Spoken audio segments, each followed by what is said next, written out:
દારૂ અને નશા કરવાથી શું વધી શકે છે? ડોપામિન.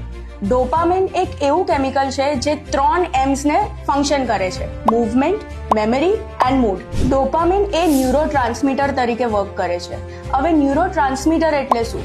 ન્યુરોટ્રાન્સમીટર એટલે એવા ન્યુરોન્સ જે આપણા ફૂલ બોડી સાથે કમ્યુનિકેટ કરે છે. દારૂ અને નશા કરવાથી જે ડોપામિન હાઈ થાય છે એના ગેરફાયદા શું છે?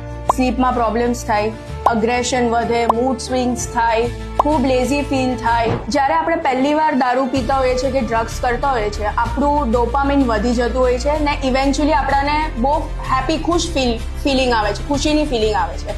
તો જ્યારે એકવાર આપણું ડોપામિન વધી જાય ને આપણને એ ફિલિંગ આવે, આપણને વારંવાર એવું લાગે કે આપણે એ વસ્તુ હજુ લઈએ ને એમ કરીને આપણું ડોપામિન લેવલ એ હાઈ કરતું જાય ને આપણે એડિક્શન તરફ નમતા જઈએ, ઝૂકતા જઈએ, પણ એ નથી કરવાનું. આપણે ત્યાં જ ફર્સ્ટ ટાઈમમાં જ સ્ટોપ થઈ જવાનું છે. તેથી કરીને આપણું ડોપામિન લેવલ મેન્ટેન રહે.